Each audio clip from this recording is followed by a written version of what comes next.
네, 안녕하세요.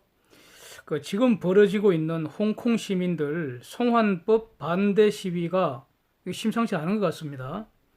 이 시간에는 이 시위의 본질을 좀 더 자세히 살펴보고요. 앞으로 어떻게 전개될지 한번 진단해 보고자 합니다. 홍콩 지도 한번 보시죠.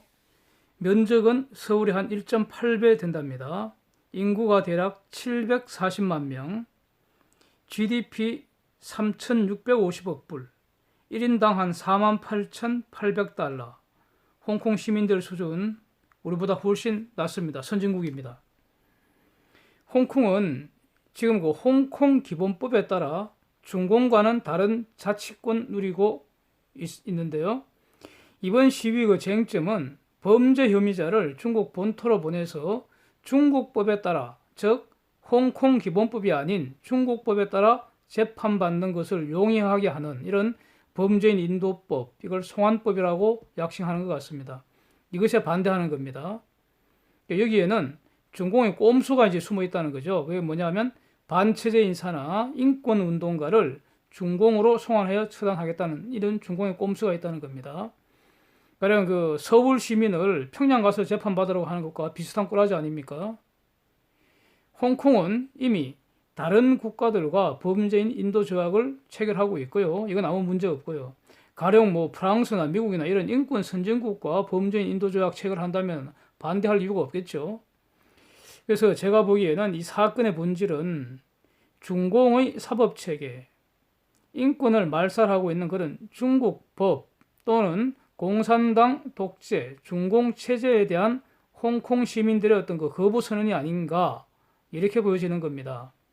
지금 홍콩의 체제는 과도기입니다. 1841년에 아편전쟁 패하고 나서 영국 식민지가 되었다가 1997년 반환되었습니다. 그래서 그 이후로 홍콩 기본법 체제 하에서 지금까지 살고 있는 거죠. 외교, 국방 외에는 광범위한 자치권을 누리고 있고요. 그래서 이거를 일국 양제 이렇게 부르고 있습니다. 근데 이 홍콩 기본법이 한시법입니다. 한시법이라는 것은 유효하게 존재하는 시간이 정해져 있는 법이라는 겁니다. 2047년이 되면 기본법이 실효됩니다. 이제 한 28년가량 남았나요? 그 이후에 홍콩 운명은 어떻게 될지 모릅니다. 지금 정해진 게 없습니다. 가만히 두면은 확실하게 중공의 일부가 되는 거죠. 자치권 다 사라지는 거죠.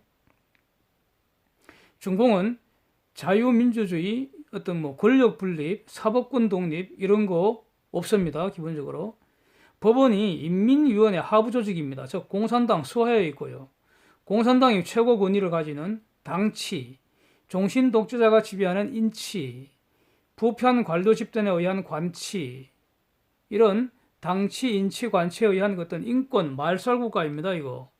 그래서 공산당 독재국가, 종신독재, 인권말살 이런 점에서 중공이나 북공이나 본질적으로 다르지 않다고 봅니다. 탈북자들에 대한 중공의 광범위한 인권범죄, 그 다음 강제북송 이런 거는 두 놈이 같은 인권범죄국이라는 증거의 일례에 불과하다고 봅니다. 깡패는 다 나쁘잖아요. 못된 놈이잖아요. 근데 깡패 둘을 놓고 어느 놈이 더 나쁜 놈인지 비교하는 것과 비슷하다는 그런 겁니다. 시진핑은요, 공산당 권위에 도전하는 기지로 홍콩이 이용되는 거 허용하지 않겠다. 이렇게 선언을 한 상태입니다. 그래서 이 시위대들은요, 홍콩을 베이징이나 상해 같은 도시로 만들려는 이 시진핑의 저 못된 흉계가 포기될 때까지 시위 계속하겠다. 이렇게 주장을 하고 있다고 합니다. 이렇게 보도가 되고 있습니다.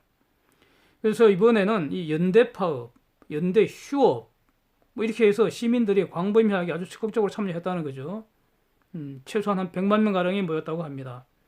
이게 이제 숫자에서 밀리니까 당연히 경찰은 체류탄이나 고무탄 이렇게 폭력적으로 진압을 할 수밖에 없는 거고요. 사진들 쭉 올려드렸으니까요. 로이터 사진입니다. 한번 보시기 바라고요. 여기에 대해서 이제 미국 국무부가 공식적으로 이 송환법 반대 입장을 표명을 했습니다.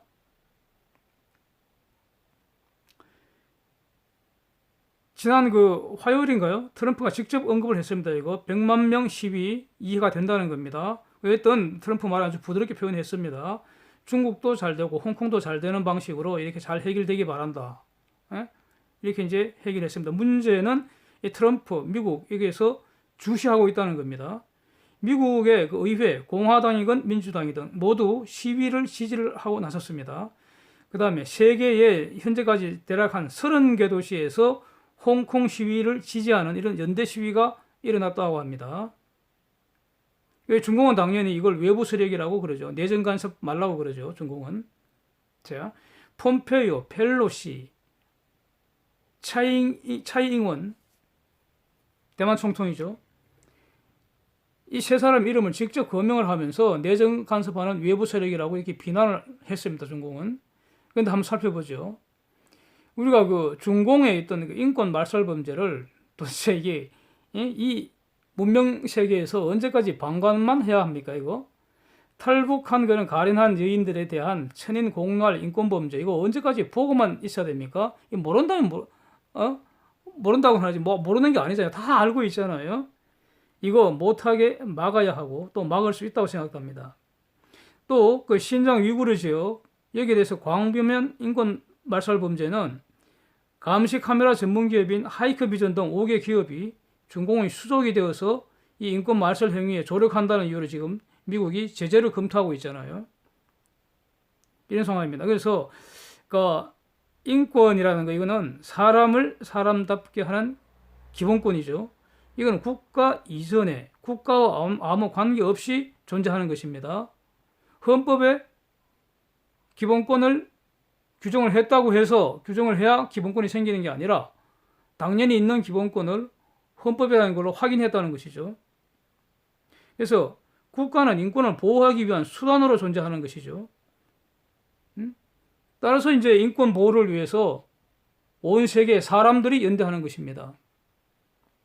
또 민주국가라면은 그 정부에게 정당성을 부여한 사람들의 뜻을 모아서 이웃 국가가 인권을 침해하면 당연히 간섭을 해야 하는 겁니다.